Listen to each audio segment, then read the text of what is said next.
чет элдик жумушчуларды иштетүүдө мыйзамдуу жолу кандай? Визасын таштап, паспортун таштап туруп кетип калгандар бар. Мыйзамдуу жол менен алып келиш керек, чтобы эртең алар дагы кочевой народ болуп башка цехтерге кетип калбаш үчүн. Буларда дагы тууганчылык күчтүү экен. Зарага, Найкка тигип аткан жерден туруп эле келип атат бизгечи. Сырттан келген жумушчу үчүн мамлекетке канча сом акча төлөнөт?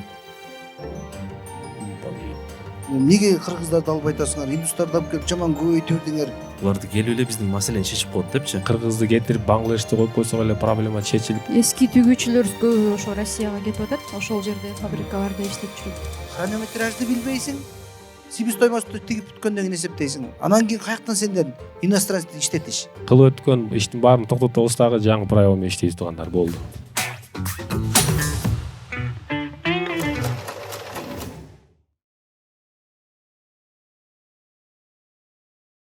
Салам достор, бүгүн биз Тикме маекте кайрадан көрүшүп отурабыз. Бүгүн Тикме маегибизди демөөрчү болгон Толор улуттук брендине терең ыраазычылык билдиребиз.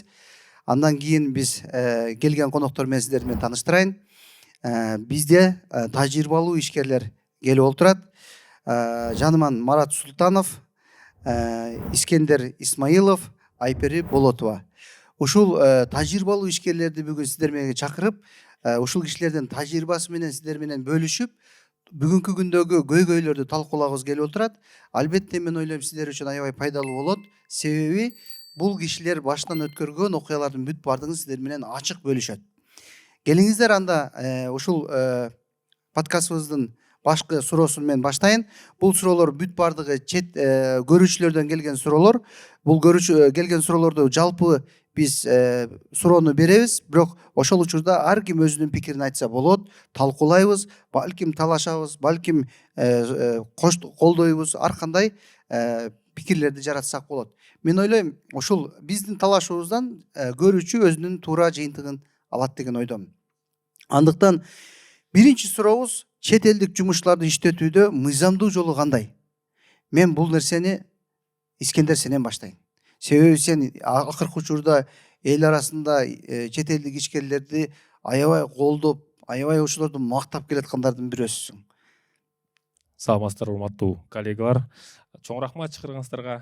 Кыргызстандын тарыхындагы бир өтө бир текстилди өндүрүп, алдыга жылдырып кете турган бир маектердин, проекттердин бири. Терең ыраазычылык сиздерге. Кыргызстандын тарыхында мындай болгон эмес. Өндүрүш менен буюрса 1,5 жылдан бери алекпиз. Айла жок келип калдык.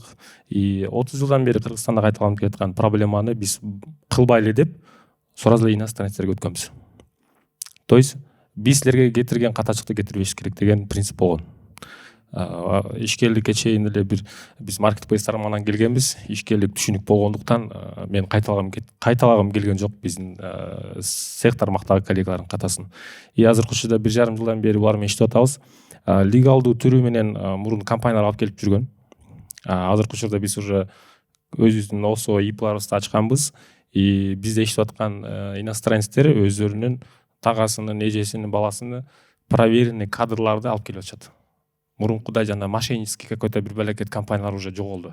Биздин бийликтен тараптан дагы ал нерселерге тыюу салып атат. Азыр мындай проверенный адамдар аркылуу жакшы специалисттерди, кадрларды азыркы учурда иштеп аткан Зарага, Найкка тигип аткан жерден туруп эле келип атат бизгечи. Буларда дагы тууганчылык күчтүү экен. Буларда да өтө күчтүү экен. Азыр демек силер буларды жумушчу издесеңер, өздөрүнөн издетип, анан тиге турганын билип, анан алып келип аткан турбайсыңарбы? Ооба, жакшылары да бар, анан жамандары да бар. Жандай ортомчу компаниялар Кыргызстанда жумуш бар экен деп каякта сварщик, марщик балекеттерди алып келип алгандар да бар экен да. Анан алардын кереги жок да бизгечи. Бизге жакшы тигүүчүлөр керек. Ошондуктан только проверенный адамдар аркылуу алып келсек, өтө күчтүү специалисттер келет. Бизде юристибиз бар, полностью на законном уровне квота алып, визаларыны баардык документациясы менен алып келип атабыз. Азыркы учурда айтып кетсем болобу? Азыр мамлекетибиз рейд жүргүзүп атпайбы? 10-июлга чейин уруксат берип атат буларды легалдаштыруу. Именно ошо биринчи волнада келген мигранттарга каршы болот да, потому что жандай шылуун компаниялар буларды алып келип бизге сатып кеткендер да. Азыр мамлекет ошонун үстүнө иштеп атат. Бул өтө жакшы кадровый эме, бир сыйра тазаланат буюрса.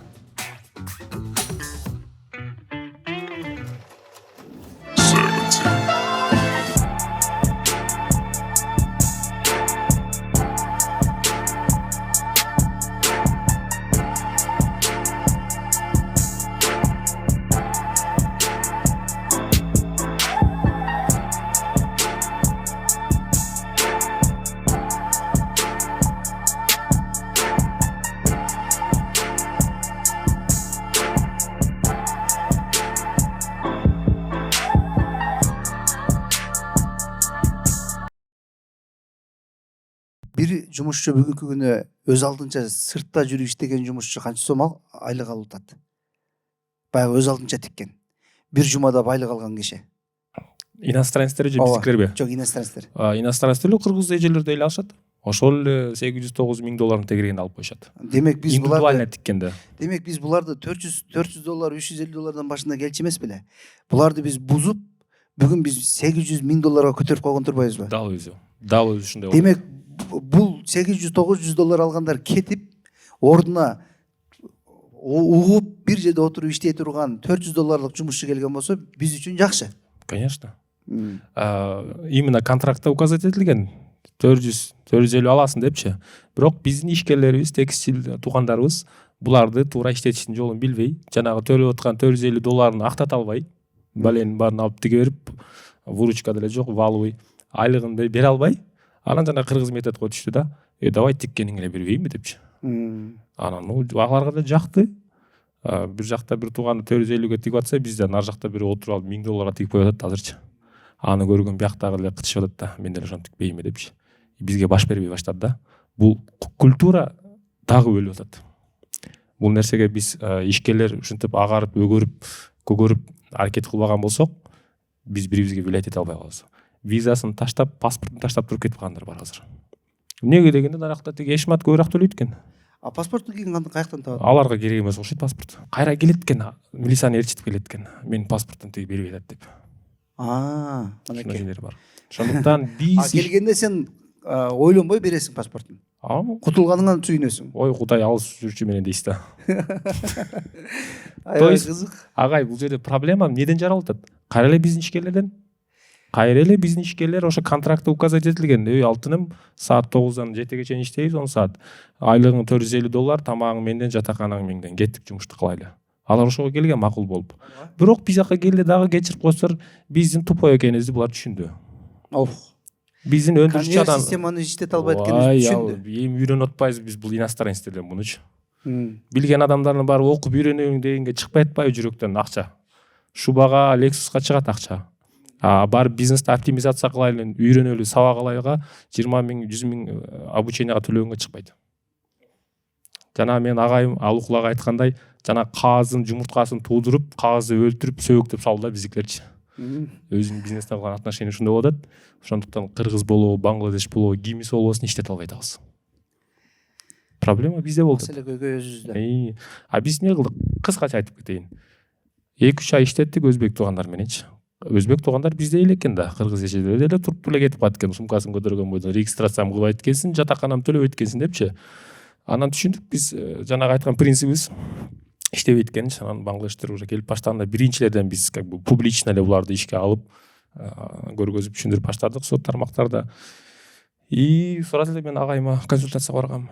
Өндүрүш ушундай бардакпы? Десем, Кыргызстандагы 90% бардак деген. Алардан үлгү албай эле деген майында айтты да. Кандай болот дегенде, моундай болот деди, мен эчтеке түшүнгөн жокмун.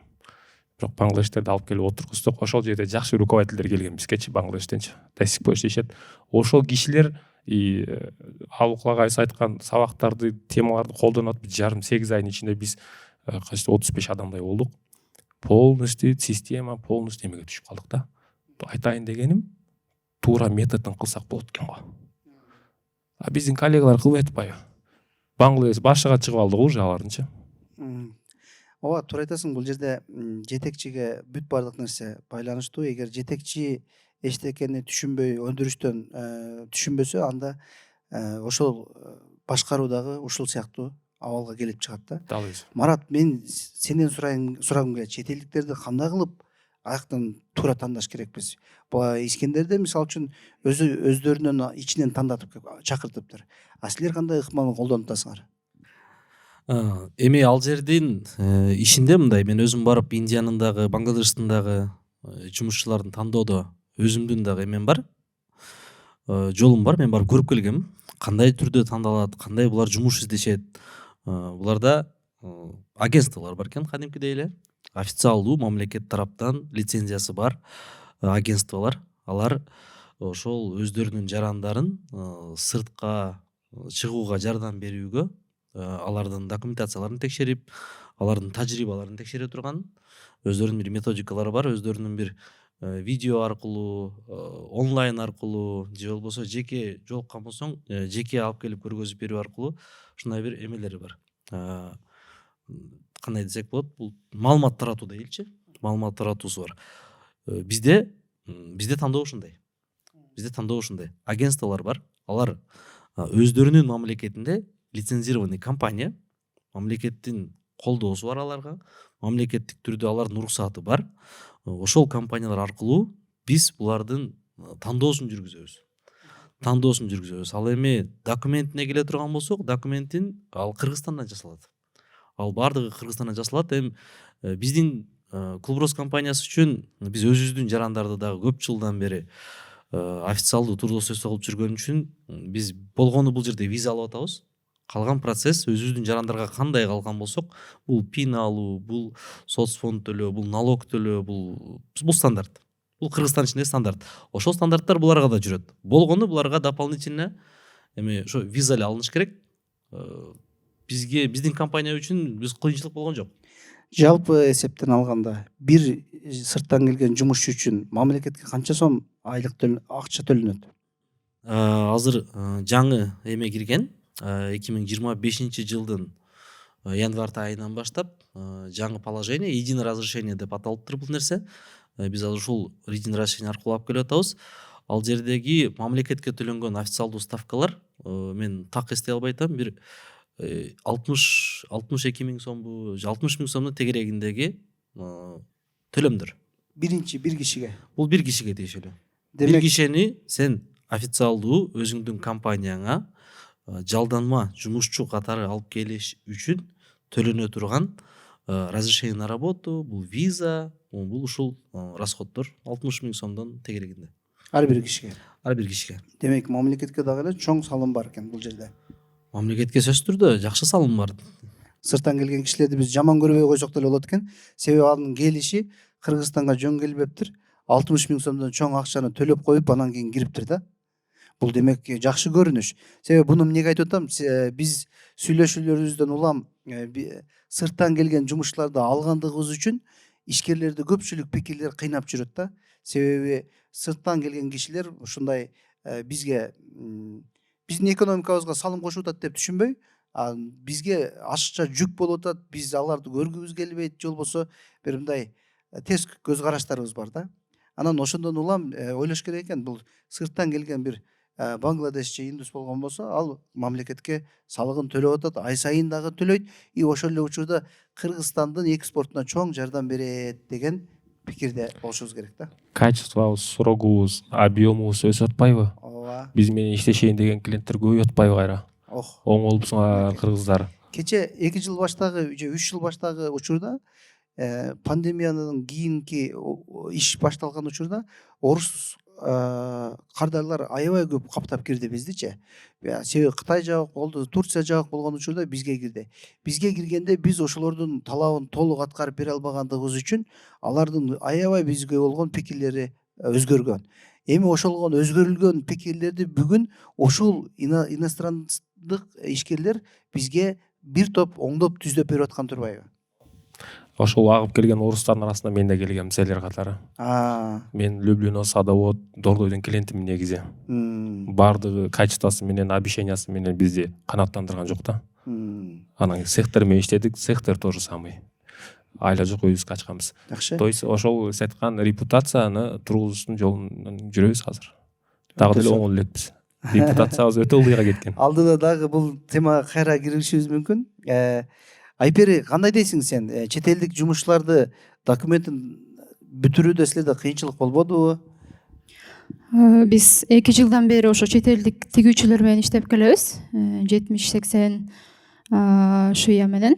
Анан баарын биз мыйзамдуу жол менен алып келгенбиз. Анан бизде эмнегедир андай случай болгон эмес. Мен башка жакка кетем, ал жерде $700 төлөп атыптыр деген бир да случай болбоптур, ойлосом, менин тажрыйбамда. Себеби ошол баардыгы документинде указаны, бизге виза менен келди, биз ачып бердик, эч жакка кете албайт. Ошондой анан колдон келишинче ошо мыйзамдуу жол менен алып келиш керек, чтобы эртең алар дагы кочевой народ болуп башка цехтерге кетип калбаш үчүн. анан мыйзамдуу жол менен алып келгенде ошо бизде дагы өзүбүздүн адам бар компаниянын ичинде. Ал жерде чындыгында эле өтө көп документтерди бүтүрүш керек экен мыйзамдуу алып келиш үчүн. Анан 80-90% убактысын ошол жака бөлүп, ошолордун документтерин бүтүрүп, ошолорду баягы HR жактан обслуживанияга кетирип атат. Жакшы. Эми бул келди булар. Бизге жардам берип атыптыр. Эми буларды кантип иштетишибиз керек биз? Маселе ошондо. Мен билгенден булар келиптир. Кыргызстанга келиптир. Келгенден кийин булар конвейер системада иштеп жүргөн кишилер. Мындай айтканда баягы футбол ойносок, бирөөсү защитада, бирөөсү нападениеде турган кишилер да. Эми буларды өзүңөрчү ойной бергиле деп туруп алдына топту дөкөп таштап койдук дагы билгендей кызы чуу болуп атат да. Менин түшүнүгүмдөчү. Анан бул абалга эмне үчүн келдик? Себеби бул абалга жетекчи өзү футболдун кандай оюн жүргүзүү болот туура экендигин өзү билбегендиги үчүн мына ушундай абалга келгенде бул кишилер футбол ойношту да унутуп калды да. Эми мындай айтканда булар башта конвейер система менен иштеп жүрүп, бүгүн келип бизде бир нерсени аягына чейин тиккенди үйрөнүп баштады мындай айтканда. Башта билбейт эле булар. Силерде кандай болуп атат ушул? Бул өтө чоң көйгөй болуп атат азыр кыргыз текстилдин тарыхында. Сиз айткандай Тургунбай менен Чынар эже кетти, индустар келди. Иштетиш керек да, сиз айткандайчы. Сиз айткандай өзүбүздүн эски арабабызга кайра буларды отургузуп атабыз да. Жигиттер биякта мындай иштейбиз депчи. Жана эле айткандай кыргыз текстилиндеги ишкерлердин сабатсыздыгы, бул бизнес модель туура кандай иштейт, кандай правилалар экенин билбегендигибиз да. Кайра эле ошо өзүбүздүн илимибизге болгон салым кылбагандыгыбыздын айынан азыр индустарды цехте отургузуп алып, айлыгын чыгара албай ызы чыгып аткандар ошончо. Анан өзүңүз айтып кеткендей ошо конвейер системасынын эрежеси кандай экенин көбүбүз билбейбиз да. Ошо үйрөнүп келаткандардын бири биз, көпчүлүгү билбейт. Көпчүлүгү азырга чейин билбейт, билгенге да аракет кылып бир мындай чыгынбайт да. Эгер бул нерсени туура кылышты үйрөнбөгөн болсок, биз жана мен силерге айтып кеттим сөздүн башында, жана кочевой народко буларды үйрөтүп атабыз кайра эле. Мага күнүгө сообщение, күнүгө ушу темада общение. Визасындагы балекетинде карабай кетип калгандар бар. Неге дегенде ошо ишкер адам, бул эжеге окшоп туура может сервис көргөзүп аткандыр, туура ишканадагы бөлүштүрбөй аткандыр. Сиз айткан правилаларды соблюдать этпегендигинен баленин баарын тигип башаламан болуп отургандар ошончо. Эми сиздин сөздөрүңүздөн, Байкен, Марат экен сөздөрүнөн байкасак болот, силер крупный компаниянын ичиндеги кухняны айтып атасыздар да. Кыргыз текстил бир 15-20 турган эле цехтерде көпчүлүкчү. Ал жерлер страшно бардак болуп жатышат. Искендер, сага кошумча туура айтасың. Эмнеден башташ керек? Конвейерден алдын кээ бир цехтерге мен сунуштамакмын. Тартиптен башташ керек. Тартип бул эртең менен саат 8-де жумуштун иштеп башталышы. Жумушка келүү эмес, жумуштун иштеп башталышы. Бул эми өтө жөнөкөй, өтө банальный сөз болбосун, бирок кээ бир цехтер ошого даяр эмес бүгүнкү күндө. Бул адамдар ошондой тартипте келип, ошондой тартипти билип, анан бул жака келгенде жетекчи балким 9-да келсе, сен жаныңда отурган конвейердин да бирөөсү саат 8-де, бирөөсү 10-до чыкса, буларга түшүнүксүз бул нерсе. Булар бул нерсени өмүрүндө көргөн эмес, осознание адамды жеңилирээк же болбосо бошураак кое берген киши бузулуп кетиши мүмкүн. Бузулганга шарт түзүлүп берип атат. Булар келдиби? Буларды иштетүүдө максималдуу эффективность алыш керек. Ал жөнөкөй тартиптен башталат. Саат канчада биз иштеп баштайбыз? Саат канчада биз тамактанабыз? Биздин тамактануубуздун убактысы канча? Биз обед кылган болсок, жумуш канчада аяктайт? Анан ошондон тышкары дагы эң негизгиси ошол убакыттын ичинде сен кайсыл машинкада канча штук эмне жумуш аткарышың керек деген задачаны буларга туура коюп берген. Буларды комфортко алып келет. Булар ошону аткарайын деп келди, ошого жетет, ошону иштеп берет. Айлыгын айттыңбы 400 деп, 400'ді бер. Документ жасап берем деп компанияга катары сөз бердиңби? Документин жасап колуна легалдуу Кыргызстанда жүргөн иностранец кылып туруп документин бер. Биздин компанияда деле иштеп атышат иностранецтер. Эч ким эч жака кетейин деген жок, эч ким эч жака качып кеткен ситуациясы жок. Андай кайсыл убакта качып кетиши мүмкүн, буну ар бир компанияга индивидуалдуу гана болушу мүмкүн. Ар бир компаниянын ичиндеги ситуациясында байкап көрүш керек. Бардыгын эле иностранецтерге неме кыла берген болбойт. Балким арасында болушу мүмкүн бир экөө келип Кыргызстанда ушундай бул жерге барсаң 800 төлөйт экен, ар жагыраак барсаң 900 төлөйт экен десе, андайлар болот арасында. Аларга мыйзам чегинде жолдор түзүлгөн. Бул ишчи, иностранец сенин компанияңа гана иштегенге мүмкүнчүлүгү бар. Кыргызстанга кирип келатканда. Бул сенде гана иштесе болот деген документи болгон үчүн бул андан бөлөк жерде иштей албайт. Эми адам жоголуп кетиши мүмкүн, аны ким? Аны милиция издейт. Мисалы жоголуп кетсе деле.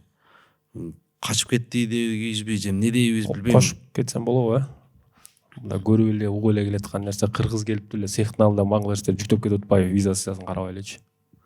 Биздикилер ушундай мамиле кылгандар толуп жатат да. Жок эмес. Мен азыр силер айтып турсаңарчы, мен азыр менден ой келип атат да. Кабар жоктур. Негизи элечи бул макул иностранецтер келиптир, башка улуттагы келип иштеп атат экен. Өз негизи ушулардын келишине биз өзүбүз даяр белек же даяр эмес белек. Анан даяр эмес болгон болсок, эмнеге даяр эмеспиз деп сурасаң, бул иш берүүчү каяктан келген десең, Дордойдон чыккан. Бул башта эмне иш кылчу эле, бул өндүрүштү иштетчү эле десең, жок, бул өзү жакшы соода кылчу. Анан соода кылган эле киши цех ача бериш керекпи десең, эми заказ келиптир, ачып коюптур да бул дагы. Анан эми ачып койгондон кийин бул тармакка мындай маанилүү кара да. Же өзүңүн күчтүү жагыңы биринчи бил. Мен өзү жакшы сатуучумун, же мен жакшы моделдерди жакшы тандайм десең, анда сен ошол эле ишти кыл. Сен иностранец иштете албайсың сен. Себеби сенин колуңан келбейт экен. Сенин алып келгендердин баардыгы качып кетти, же болбосо иштете албай өз алдынча тиктирип, бааны дагы буздуң. Бол өзү $350 макул болуп келген киши бүгүн $900 келип отур десең отурбай атат. Маселе сен буздуң. Демек сен бул жерде өзүң өндүрүшчү эмессиң. Өндүрүшчү эмес болсоң, сен бул өндүрүшчүнүн жоопкерчилигин албагын сен. Мындай кылып туруп бизди дагы баягы жаманатты кылба. Погоданы бузуп атышат булар. Погоданы бузуп атат дегендейчи. Сүйбөкул байке, Искендер, мен мындай тамаша катарында айтып калам, мен бул аларга катуу тийбестир. Мен айтып калам, буларды биз лекарство катары көрбөшүбүз керек да. Буларды келип эле биздин маселени чечип коет депчи. Бирок лекарстводагы кайсы бир врач кандайдыр бир рецепт менен жазып берет. Муну алып эле бир таблетканы же 10 таблетканы бир жутуп койгондо болбойт. Аны дагы кайсыл убакта тамакка кийинби, тамакка чейинби, сенин көлөмүңө жараша дозировкаң бар, жарымын жейсиңби таблетканын, же бир таблетканы толук жесең болобу. Муну билген врач сага жазып бериш керек. Ошол тармактын врачы сага жазып бериш керек. Жөн эле дары жеп атам, болду мен ушуну жесем аз оорубай калам деп алып келип алып кыйналгандар бар экен, ооба, Кыргызстанда бар экен. Себеби ал жанагы тартиптердин ситуациясынан болуп атат көпчүлүгү. Анан өзүбүздүн жарандары менен деле иштегенге мен башынан бери биз ошол тармактабыз, биз ошол пикирдебиз. Өзүбүздүн жарандар толук кандуу биздин фабрикада иштеп атышат. Андан тышкары биз жетишпей аткан күчүбүзгө биз дополнительно иностранецтерге иштетип атабыз. Өзүбүздүн жарандардын Мага айткылачы, башта собственно иштеп атпадык беле, жетишип эле. Анан азыр эмне жетишпей калдыкпы, заказ көбөйүп кетип, анан иностранецтерди алып келдикпи, же биздин кыргыз швеяларыбыз бир жака кетип калдыбы, же иштебей коюштубу? Айтып бери. Биздин эски төгүүчүлөр көбү ошо Россияга кетип атат, ошол жерде фабрикаларда иштеп жүрөт. Бизге наоборот чет элдиктер келип атат. Бул бир миграция болуп атат окшойт. Анан биякта элдер айтып атат, силер кыргыздарга иш бербейсиңерби? Кыргыздар иш өзүбүздө калса болбойбу эле ушул акча? Анан эмнеге кыргыздарды албай атасыңар? Индустарды алып келип жаман көбөйтүп бердиңер. Бишкекте жаман ушул чет элдиктер көбөйүп кетти деп мындай жакшы кабыл алышпай атат да. Буга кандай пикириңер? Цехтин баардыгы эле мен билгенден ачык. Кыргызстанда тигүүгө жумушка кириш бул мен илгери темир айтып келем, бул эң оңой нерсе. Эң оңой нерсе. Эң оңой кыймыл аракет. Билбейм, мен буга чейин Канча энергосфера мүнөткө чейин ишке кирип кетет? Сүмөкул эке, мен энергосбытка жумушка кирүү үчүн эми 5 жыл окуп, андан кийин 5 киши менен сүйлөшүп, диплом алгандан кийин 5 киши менен сүйлөшүп, 5 ай күтүп, стажировкага жарым жылга жумушка киргем. Ушундай жумушка киргем менчи. Тигүүдө эми мен 5 мүнөттө жумушка кирип кетсе болот экен да. Бул эми мен неме кылбайм, буга эч кандай баа бербейм, бул эми ушундай экен. Бизде ушундай экен тигүүдө. Демек кирем деген киши үчүн эшик ачык. Эшик ачык, баардыгы үчүн эшик ачык. Кирүүгө сага эч ким андай диплом комментарийни эч ким бербей эле койсун. Неге өзүбүздүн адамдарды иштетпейсиң депчи.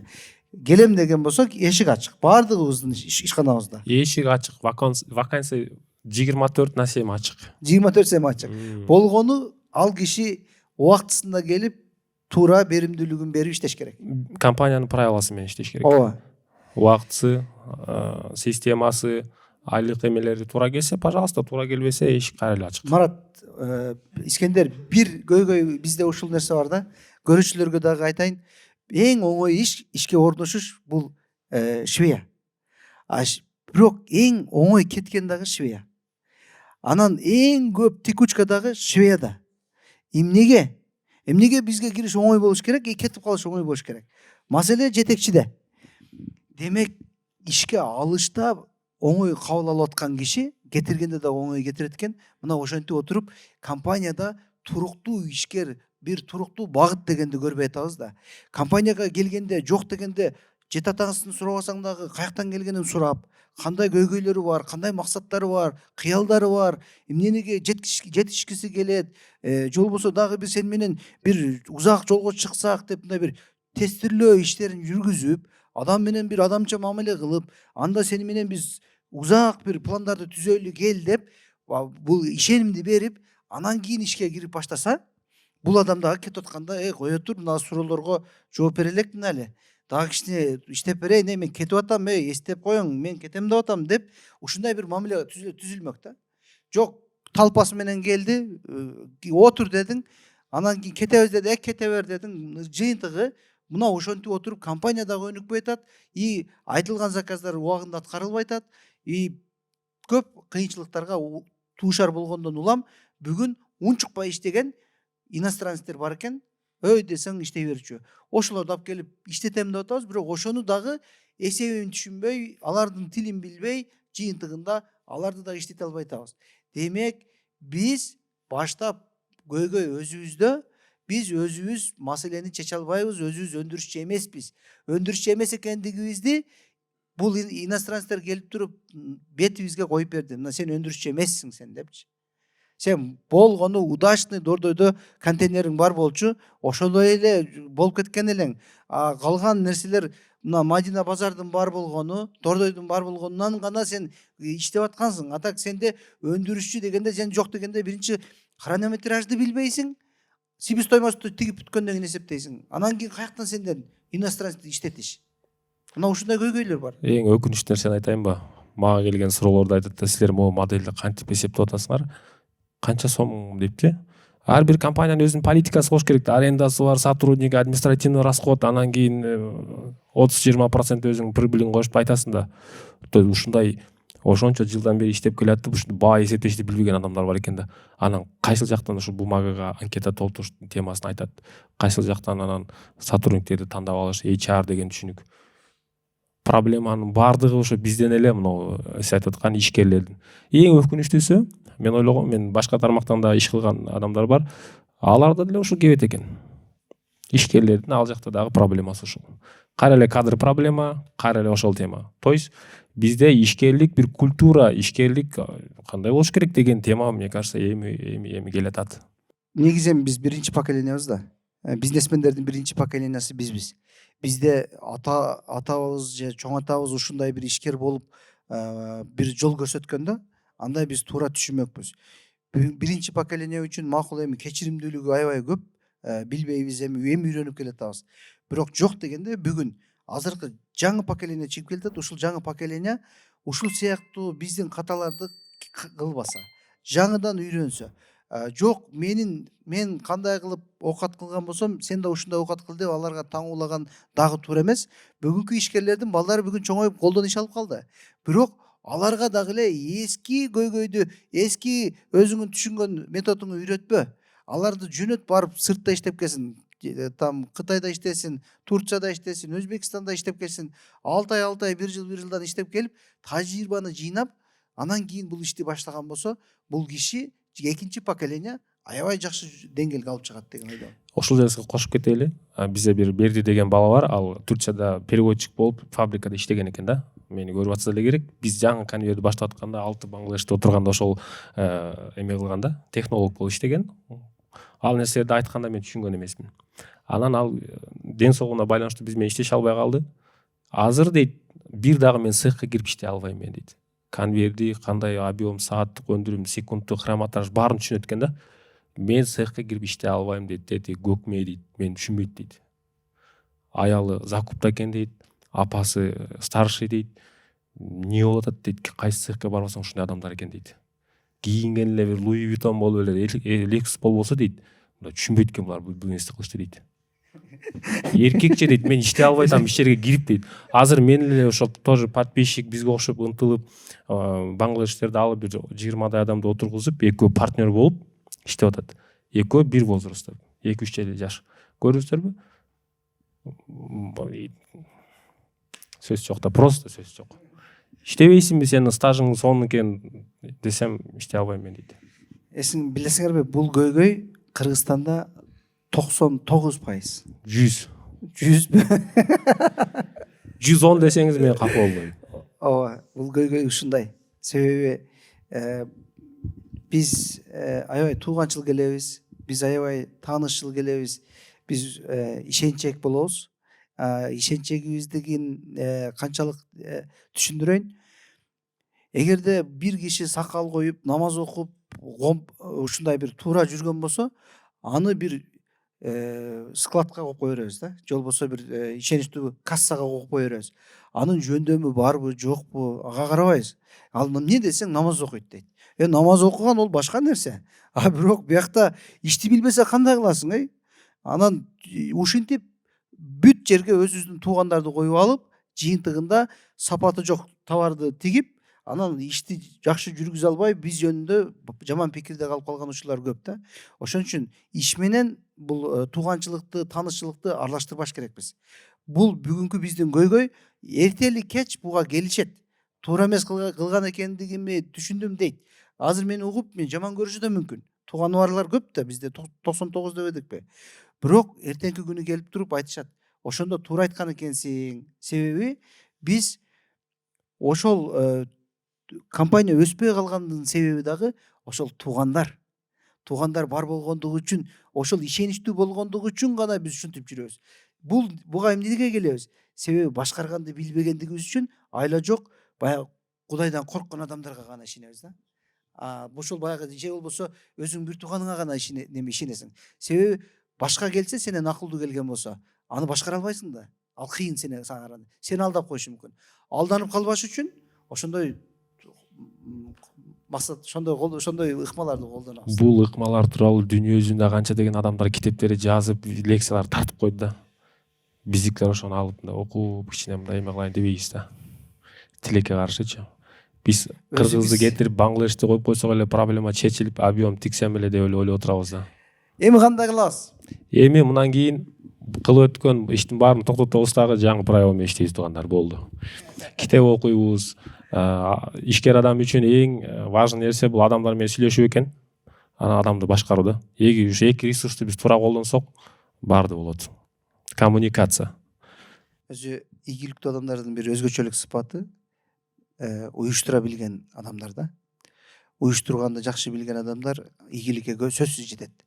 Демек, бул жерге сөзсүз тууганымы, ишеничтүү адам эмес, уюштура билген адамды койгон болсо, жанагы конвейер системага өткүлө дегенде каршылык көрсөткөн кыздар дагы уюштурган киши күчтүү болгон болсо оңой өтөт да. Демек, ал жерде аны өткөрө албай атасың. Проблема кыздарда эмес, проблема сенде. Же болбосо индустарда иштете албай атасыңбы? Проблема индустарда эмес, алар тигет. Проблема сенде. Демек, эгерде мен аны кыла албай аткан болсом, анда бул орунду ээлеген мага укугум барбы? Жок. Демек анда ушул жерге билген адам келсин. Билген адам келип, ушуну мага караганда дагы жакшы жасасын. Ошондо туура сапат чыгат, ишиң ордуна кетет. Сен негизгиси нерв болбойсуң, кыжаалат болбойсуң, ишиң кетет. Болгону эмне кылыш керек? Бөлүшүш керек да. Баягы акчаны бөлүшүп, алар менен бөлүшө турган болсоң, бардык эле акчаны сен өзүң ала бербей, мындай 70-30% бөлүш, алар да үй бүлө баксын, сен дагы жакшы жаша дегендейчи. Ушуга кошумча Сүймөнкул байке, мен бир пример келтирдим эле. Кыргызстанда үйлөр илгери мен айтам, ушу бир уста болгон экен. Илгери ушу усталар эле курган го үйдү. Ал эмнесин курган? Ал бардыгын курган да. Үйдү түбүнөн, фундаменттен баштап крышанын чокусуна чейин бир адам курган. Азыр куруу тармагында ар бир адам өзүнүн профилин бөлүштүрүп, Кыргызстан куруудан алдыга чыгып кеттик биз. Алдыга чыктык. Себеби бир киши келет, ал терезе менен эле иштейт. Ал башкасын карагысы деле келбейт. Ага пол кызык эмес. Ага сенин потологуң да кызык эмес, крышаң да кызык эмес, ал терезе менен эле иштейт. Конвейер ошака кетип калган окшойт. Бул конвейер. Бул негизи бул конвейер. Бир киши келет, ал эшик эле коет. Андан тышкары дагы бир специалист бар, эшиктин замогун эле коет экен. Мен кече бир ошондой бала менен неме болуп калдым, жолугуп калдым. Эшиктерге замок коет экен. Башка жумуш аткарбайт экен ал. Ал күнүгө ушунча көп замок коет экен, мен билбейм. Таң калдым угуп алып. Таң калдым. Себеби колунда 3 бала, үчөө биригип ушундай система түзүп алышыптыр. 3 мүнөттө бир эшикке замок коюп чыгып кетишет экен. Бул конвейер. Конвейердин натыйжасында азыр Кудайга шүгүр көпчүлүгүбүздүн үйлөрүбүздө мындай жакшы шарт пайда болуп калды. Илгерки үйлөр эми белгилүү болчу. Себеби аны бир уста курат эле да. Бир уста келет. Ушул фундаменттен баштап аягы бүтүп, эшик терезеси коюлуп, ичине полго палас салынганга чейин бир уста эле бүтүрчү эле. Убакыт дагы кетет. Балким расход дагы ошол убакта болот. Эми ал убакта ким расходду эсептей албады. Качество жөнүндө айтыш өтө кыйын. Качество жөнүндө айтыш өтө кыйын. Түшүнүктүү. Айпери, сен айтчы, бул индустар Бангладештен келген ишке жумуш алуучуларды канча саат иштетиш керек? Биз мисалы үчүн бого чейин 14 саат, 16 саатта иштетип койчубуз кыздарды. Ошол ыкмага салсак булар чыдайбы, чыдабайбы? Анан булар не дейт экен, ошо көп иштей бергиле, товар керек болуп атат, түнкү саат 2-ге чейин бүтүрүп таштагыла дегенде, булар не дейт экен? Жок, алар го иштей берет. Негизи адамдын нормальный күчкө толуп иштей турган убактысы бул 8-9 эле саат да. Анан 8-9 саат иштейт, анан сен дагы 6 саатка калтыра турган болсоң, ал ошо күндүзгү эффективность менен иштебейт да. Ошону учетко алыш керек. Себеби эгер ал тигүүчүлөрүң окладта болсо, 8 саатын жакшы иштейт, анан кийин калган 6 саатына сен мындай жарым айлык эффективдүүлүгүнө эле төлөп каласың. Ошондуктан биз көп калтырбайбыз, өтө керек болгондо эле калтырабыз. Анан мен ошол 8-9 саат иштеп, зато ошону контролдоп иштеткенге жакшы карайм. Бизге товар керек болуп атпайбы? Товар керек болгондо ооба иштейли, бирок кечке эле эмес да, ай сайын эле эмес, бирок ошо экстренный маалдарда ооба биз деле калтырабыз. Бирок аны дагы мынтип өтө чарчап кетпеш үчүн карап иштетишибиз керек да. То есть бир күн калтырып, кайра бир күн салдыртып, чтобы эффективность не было. Мисалы үчүн мага жакшы акча түшүп атса, мен иштей бергени деле жакшы да, мен үчүнчү. Булар иштей берсе, мага акча түшүп атпайбы? Мына ушундай көрүнүштөр биздин көпчүлүк иш алуучуларды жадатты да. Түнкү саат 2-де өтүп кетип атсаң, свет күйүп турат го. Иштеп атат да. Демек, булар ошол кайра эле келем, пландоо туура эмес болгондуктан, убада берилген, пландоо туура эмес, иштин чыгышы туура эмес. Ошондон улам көп жыл иштеп, анан ишкер да өзү чарчап калып атат, өнүгүүгө жол калбай калат да. Китеп окуганга убакыт жок тең, Система болгон жерде уже правилалар пайда болуп калат экен. Мисалы күнүгө 5 штук изделие даяр чыгат депчи. Канча миң изделие келген болсо, ошону күнүгө чагып туруп айтып коебуз клиентке. 15 күндө буюрса плюс-минус бүтөбүз. То есть ошол цикл туура келет, баары эле ыраазы. То есть порядок билесиң да, күнүгө 5 чыгат дегендейчи. Сааттык өндүрүм бар. Кечке маал секин 25 штук эмес, саат сайын 55 чыгып туруш керек деген түшүнүкчү бизде бир линиядан. Точный прогноз пайда болду. 15 число аласыңар туугандар товарыңарды, тыйыныңарды даярдап тургула депчи. А мурун кандай эле примерно урдуруп койчу да. Анан чынара же отуруп туруңуз до конца тигебиз дейт эле. Ошо мен чарчап байкуш уже зомби болуп калган да. Бизде ошо случай болгон, өндүрүштөн предложение келген. Азыр 6 күн иштешет го. Биз 6 күн иштебей эле 5 күн иштейли, бирок күнүнө бир 12-13 сааттан иштеп бербейлиби 6-күндө толуктап дегенде да биз макул болбой койгонбуз. Себеби 7ден кийин уже адам иштегиси келбей калат. И ошол 6-күндүн эффективности башка күндөрдүн саатына бөлгөндө дагы андай чыкпайт да. Зелний болсо мейли, бирок оклад төлөнгөн шуяга биз ошо 8-9 саат күнүнө иштесин карайбыз да. Айпер, сен кандай карайсың? Мисалы үчүн 5 күн иштегенге. 5 күн иштегенге мисалы үчүн ошол бүгүнкү күндөгү эле 10 сааттык жумушун кылсын, бирок 5 күн иштесин. Бирок ошол бир жумада чыгарган количествону булар 5 күндө чыгарып беребиз деген болсо, ошол кадамга бара белиңер? Жок, азырынча 6 күн иштеген эле карайбыз. Себеби алардыкы кээде чисто физический жумуш болуп атпайбы? Мисалы финансист болсо аныкы умственный работа, ал 6 күндүк ишин 3 күндө деле эгер эффективно иштеп койсо бүтүрүп коюшу мүмкүн. Биздики ооба антип эффективность жогорулатып 5 күн иштетсе болот, бирок баары бир деле көп жерден ал жерде механический, физический жумуш болгондуктан пока что ошо 6 күн иштешин эле карайбыз. Жакшы. Бизде овертайм деген түшүнүк бар. Сиз айтып атпайсыз, заказ керек болуп атат, товар тезирак депчи. Сунуш киргизебиз технолог. Барбы желание тигилердин иштегенге? Да деген болсо кеттик, жигиттер саатына $2 төлөнөт. 4 саат күнүгө иштешет. Алар өздөрү заинтересован иштегенге. Саатына $2 төлөнөт. Ооба. Бирок күнүгө саатына чыгып аткан жанагы 50-55 деген единица товар чыгыш керек. Тоже ал жердин планы бар. Анан овертайм десе эле отура бербеш керек, эгерде семчикке чагып. Эртең менен сиз айтып аткан туура айттыңыз. Өндүрүмдүүлүк жанагы адам чарчады да, түн 11ге чейин урду да. Эртең менен аны байкалбаш керек. Жакшы. Жакшы пикирлер болуп атат. Нирекей менин оюм. Ооба, мен негизи мен да 5 күн иштегенге кошулам. Эгерде эффективдүүлүктү туура эсептеген жетекчи болгон болсо, эсептеп көрсө, ошол чыгарган количествону чыгара турган болсо, анда мен 5 күн эле иштесин. Себеби адам эс алганда жакшы иштейт. Эс албаганда чарчап калышы мүмкүн да. Мен ойлойм, хроматраж жакшы болуп атат го дейм, 5 күндө чыгара турганда бир жумада чыгарбаса шашпай. Силип коюш керек деп. Жок, бул программага да байланыштуу болушу мүмкүн. Мектепте деле биз кичине 8-7 класстан баштап 6 күн окуйт беле. Азыр мен калп айтпасам 5 эле күн окуп калды окшойт баардыгычы. Бул программаны туура эмес түзүлгөн.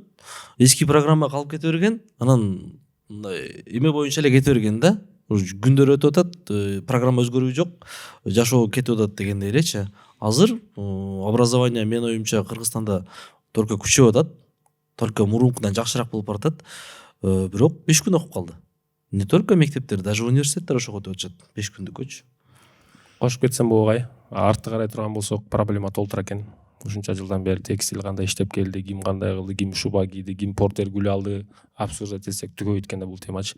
Жана жакшы айттыңыз, эмне кылабыз дальше депчи. Эмне кылабыз? Понятно, чынара иштебейт, Тургунбайке иштебейт урачы. Айла жок, биз буларды закондун түрүндө иштетишибиз керек. И биз өзүбүз ишкер катары ушул тармактан билген агайлардан, билген адамдардан тажрыйба алып, 15 адам болобу, 20-50 адам болобу легально алып келип иштеткен болсокчу, клиент заказ ошончо. Азыр Валбеске киргиле деп мен айтпай эле турайын да, бир жагы эле жакшы иштеген болсок. Кстати, цехке бири дагы цехтер маркетинг жүргүзбөйт экен. Жанагы тагасыга тигип жүргөн 15 жылдан бери трикону ошол бойдон калып кеткен да. Жаңы поиск клиенттер менен алектенген болсок, системабыз, цехыбызды жолго салып алыпчы. Клиент ошончо. Жанагы эле мен айтып чыктым го, эгер айтса болбойм, таза $1 эле кошолчу бир кийимгечи. 10 000 штук тиккен болсок, $10 000 да айына чисти турабы? Ошол нерсеге келип алсак эле болду. Заказ көп өзү? Көп. Заказ көп. Бар. Маселе ала албай аткан биздеби? Биз дагы эле ошол Бангладештерде эптеп тиге албай атабыз. Тиге албай атабыз. Кайра эле ошол Болбосо заказ көп. Себеби буна эмнеге айтып атам? Кыргызстан жалпы Россиянын 6% гана камсыздайт. Бул сырттан келип, дордой аркылуу кеткен товарларды кошкондо. Демек, ал жакта жаткан көл жатат, текстилде мүмкүнчүлүк көп десем, маселе мүмкүнчүлүк көп, кардар көп, биз үчүн эшик ачык. Маселе биздин өзүбүздүн эффективдүүлүгүбүз, туура иштөөбүз алсыз болуп аткандан улам. ооба. Мурун кухня бардак болчу бизде. Ооба. Үйүбүз бардак болчу. Азыр жакшы тигип баштадык. Заранын рубашкасын алып келдим мен Дубайдан, биздикин салыштырдык. Ничем не отличается тигилген методдор, баары бирдей эле. Ошол эле насадка, ошол эле тигилүү процесстер. Просто ткань эле бизди кичине подводить этет азыркы учурда Мадинанын качествосы. А так, что вы хотите, Дубай, Заранын качествосын берип атабыз. Ошо Заранын тиккенине Бангладеш тигип атпайбы, Бангладеште турабы? Азыр бул Бангладеш биздин үйгө келип алып тигип берип атат, орускача. Ошондуктан биз туура маркетинг жүргүзсөк, туура иш алып барсак, клиент ошончо. А эгер ишкер катары компаниянын өзүнүн сбытын ойлой турган болсок, Озон Валбиске чыга турган болсок, туура команда чогултуп, ал отдельный тема. Ой, заказ ушунча болот. Биз сата турган модель ошончо. Эмнеге адамдар эме болуп жүрөт? Бир нерсени кымтып кетейин, Валбиске чыккан цехтерди айтып кетпейинби? Эмнеге чыктыңыз Валбиске десем, кыздарга жумуш берейин деп чыктым дейт. Ал отдельный модель бизнеста. 1 миллион салган болсоң, ал оборот болуп айына чистый 20% алып келиш керек. А биздиктерге жоголуп кетти, товары дагы, Валбиси дагы кабинет кара албайчы. Ошондуктан үйүбүздү порядокко келтирип алып туруп, өзүбүз дагы бул тармакка кирише турган болсок, биз только өзүбүзгө тигебиз, өзүбүз сатабыз. 80%. Офшор цехтер бизге тигип беришет, клиенттерди кармап туруш керек да алдап.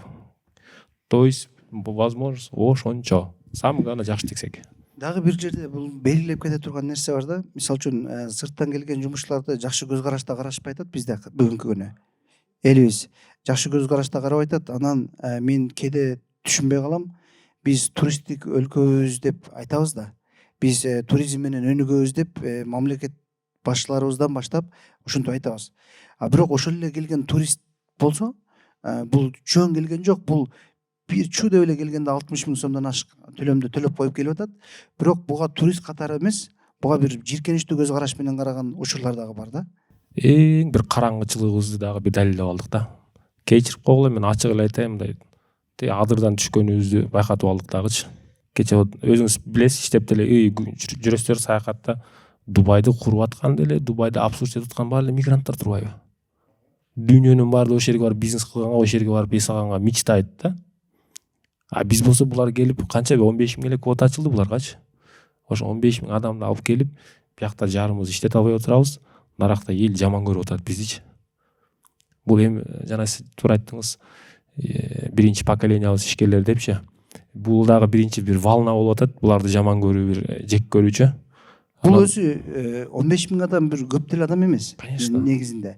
Бирок 15 000 адамды алып келгенден кийин, ошол алып келген кишилер буларды иш убактысында көчөгө чыгарбай иштеткен болсо, бул көчөдө көрүнбөйт деле болчу булар.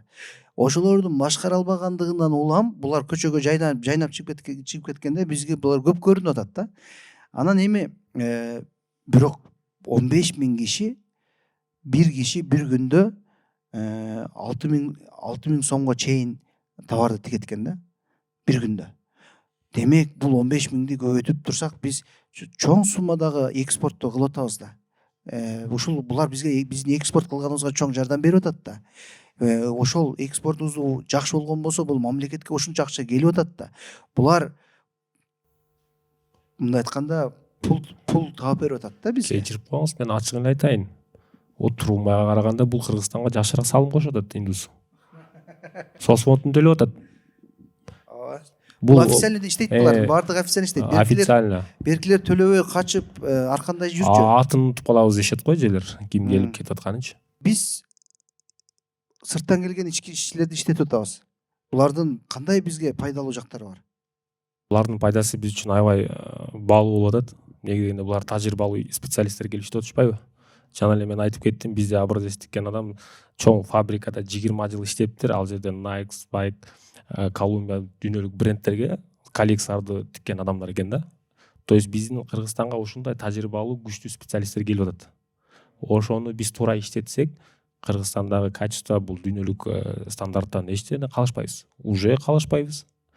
Просто жана айткандай эле тканыбызды жакшыраагын алып келсек, уже Ушул специалист канча сомго келип иштетет? Бизде ал супервайзер должността болгону $600 алат. $600 алат. Ал только ошо образецтер менен алектенет и конвейердин ичиндеги полностью процесстерди карайт ал киши.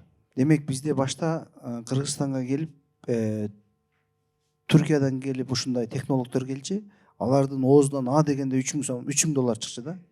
Эми бүгүн ошолорго муктаждык болбой, аларга караганда дагы тажрыйбалуу бул дүйнөлүк брендтерди тиккен ичкерлер бизге келген турбайбы? Эң далын эң туурасын айттыңыз. Демек мындан ары бул конструктор издесек, супервайзер издесек, технологдорду издесек биз түрктөрдөн эмес Бангладештен издегенибиз дагы жакшыраак. Өтө жакшы болот. Жана мен силерге айттым го, биздин ошол жетекчибиз өзү адамдарды алып келет. Именно үтүкчү керекпи, кройщик керекпи, кандай адам керек, ошолор өздөрү таап алып келишет да. Биз ушул ыкманы колдонсок, дагы командада, компанияда стабилдүүлүк, кадровый вопростор жакшы чечилет.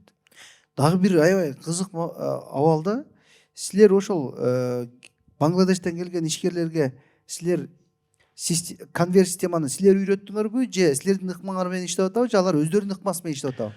50% го дейм, алар өздөрү келип эле бөлүштүрүп процесстерге отурушкан.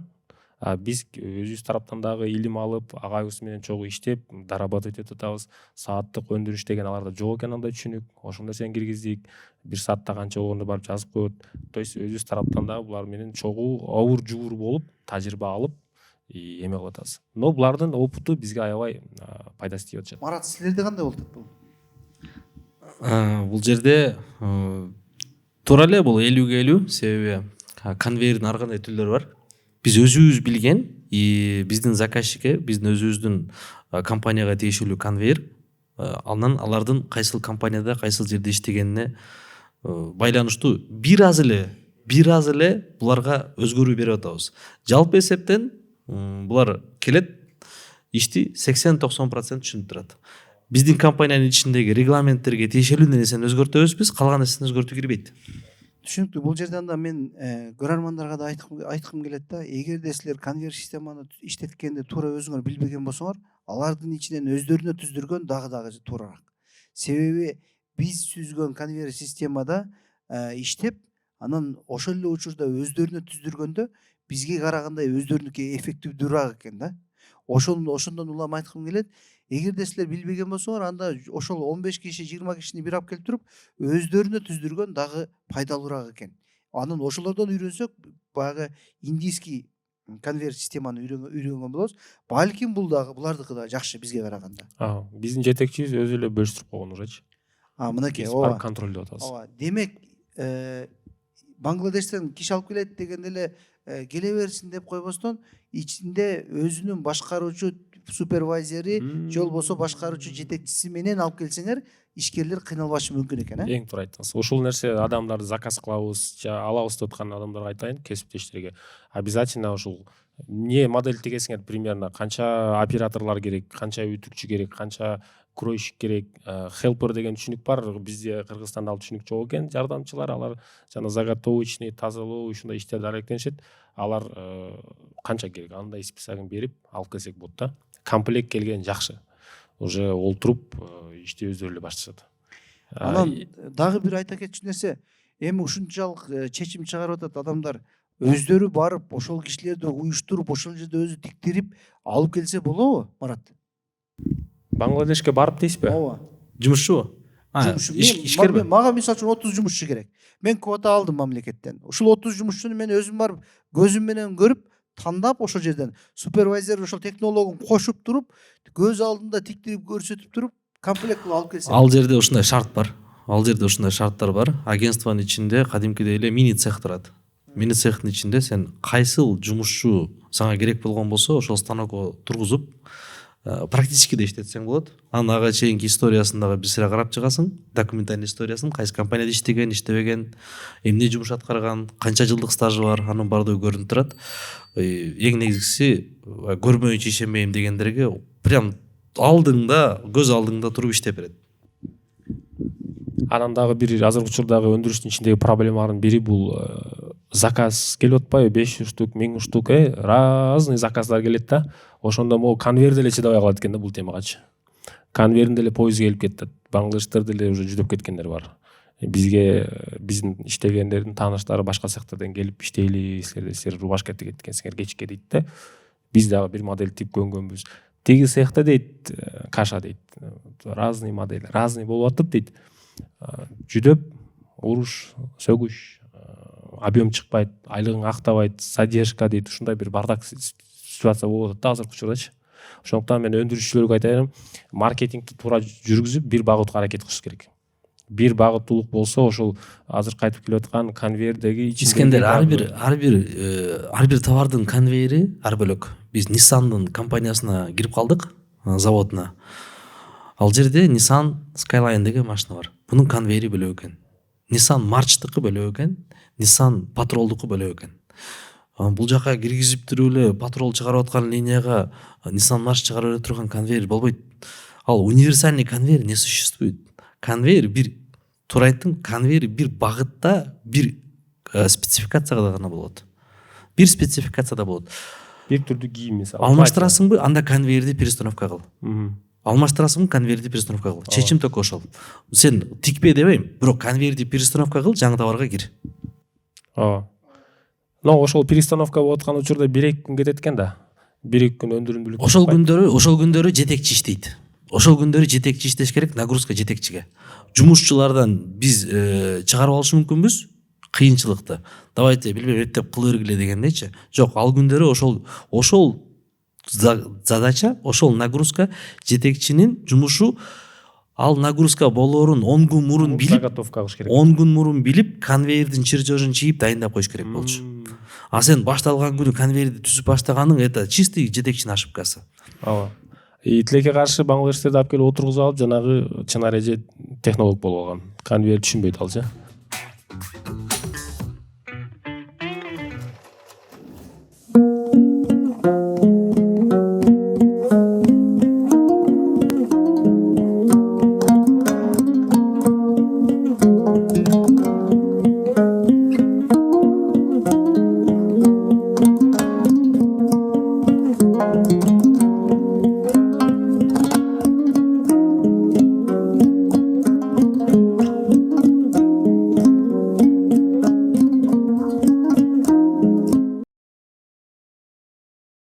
Менде суроо да, Искендер туура эле нерселерди айтып атат негизичи. Менде суроо, неге мына биз цех иштеткени чоңу деле, кичинекейи деле айтылган чындыкты моюнга алып, ошол каталардын үстүндө өзүбүздү өнүктүрүп иштегибиз келбейт. Не себеп буга? Айтып кетейинби? Бул леченияга мен эме тапканмын да, дары тапканмын да. Эң эле чоң бул гордость. Мен билем, менде X5 бар. Сен басып өткөн жолду мен куруп койгонмун. Буякта чөнтөктө акча. Койчу агайга барып, зачем консультацияга акча кетет? Зачем о киши барып үйрөнүп? Ушундай нерсе биздикилер кармап турат. Менин тааныштарым арасында айтат, менин эле байкем цехчидиги барып сурагандан уялат дейт. Ага эми консультация акчасы проблема болбосо керек, $200 Но дейт, кой бербей дейт да. Мен билем да, мен Дордойдо канча жылдан бери отурам. Мен тичо, авангардтан мен үй алып койгонмун уже. 18 Lexus бар. Зачем Шиголдон сурап дегенде качествода турат да. Ушул нерсе бизди өнүктүрбөй атат. Текеберлик, гордость. Өзү саната менет, индустар жаман көрөт. Ушундай да. Бул бардык уровеньде болуп атат. Не только ишкерлерде. Бул болуп аткан проблема. Негизи мен да кошумчалап кетким келет. Кыргызстанда образовательный сектордун рекламасы аябай слабый бизде. Образователь биз дагы окутабыз буюрса. Биз да тикменин ичинде окутабыз, бирок биз дагы пока реклама кыла элекпиз. Бул нерсе эң башта алып келет. Муну дагы туура түшүнүш керек. Кыргызстанда кайсы университеттин рекламасын акыркы жолу ким көрдү эле? Ушундай да? Вопрос ушуда турат. Бар толтура окутабыз дегендер, бирок алардын рекламасы тастыкталган, туура деңгээлде, мамлекеттик деңгээлде бир лицензия алган ушундай образовательный центрлер көбөйөт бир учурда. Биз ошону жолун бүгүн келдик. Биз ошол жолдо бүгүн биринчи кадамды баштап атабыз. 1 жыл өтөт, арадан 5 жыл өтөт, Кыргызстанда ушундай сонун образовательный центрлер ачылат. Швейный отраслдагы университет ачылат. Бизде бул университет жок да. Кыргызстан, мен айтам, 16 000 врач бар экен. Мен билбейм канча, бирок университет бар экен да, мед сферада. 300 000 тигүү тармагындагы жумушчу бар экен. Тигүүнү түздөн түз тигүү университети деген жок экен Кыргызстанда. Мен азыркы акыбалыбызды айткым келген жок, мен эртеңки күн жөнүндө ойлонуп атам да. Эртеңки күндө биз өзүбүздүн тажрыйбабызды, биздин подкаст, биздин бирикме, тикме сыяктуу биз биригип билимибизди элдерге таратып баштабасак, анда ал күн деле келбейт. Бирөөнүн кандай экенине баа бериш бул биздин каныбызда бар нерсе. Бул биздин каныбызда бар, биз ага баа берип кое беребиз. Бирок ошондо дагы ар бир адамдын көз карашы ар кандай болушу мүмкүн.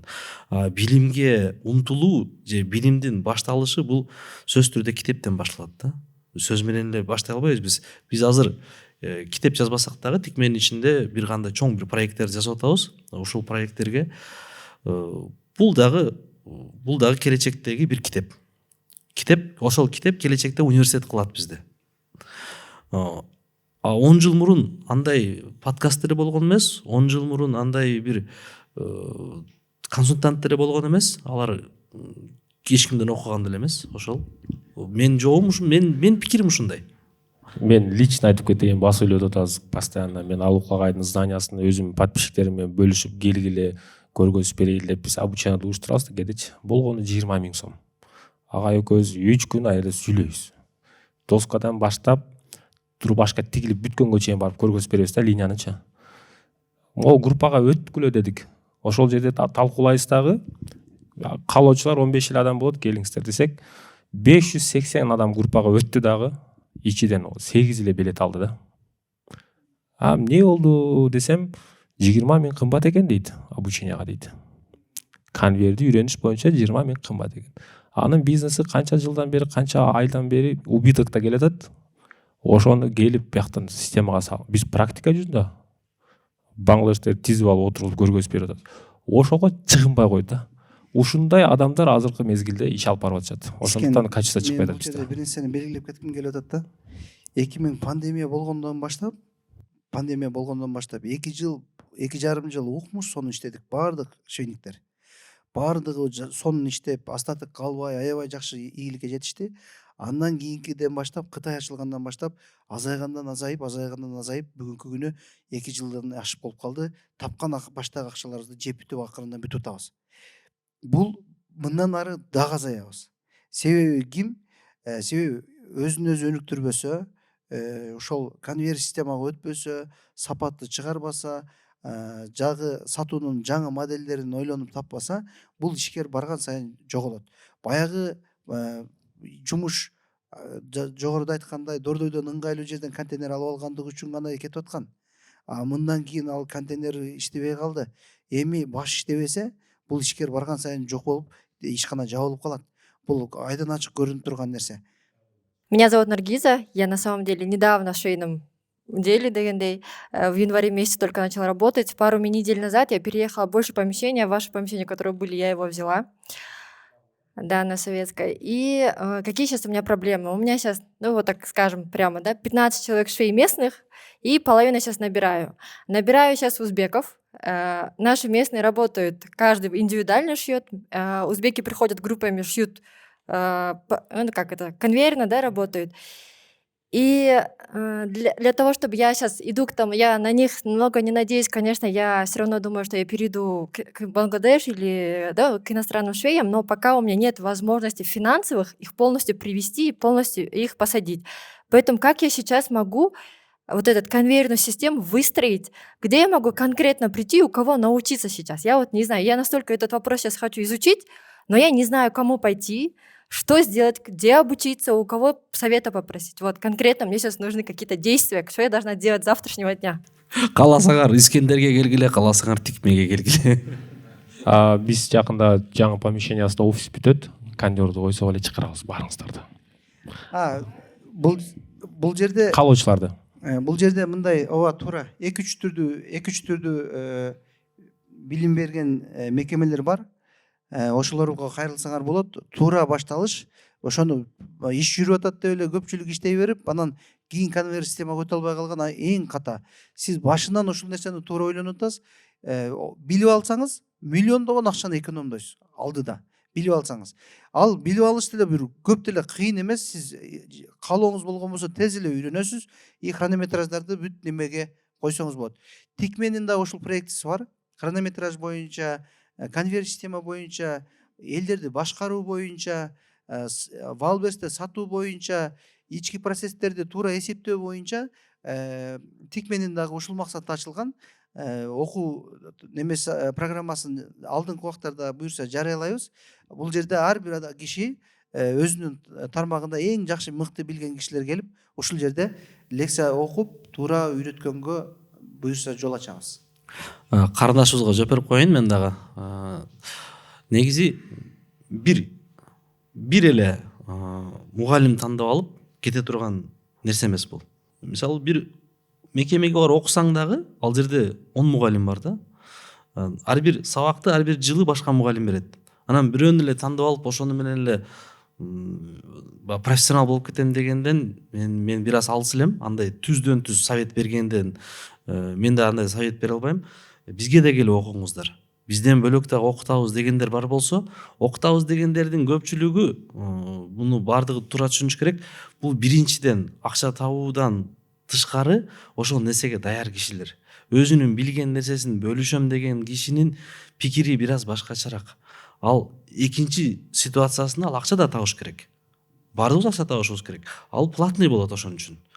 Бирок бөлүшөм деген кишиге сен уже барганың, бул сенин жарым ийгиликке жеткениң.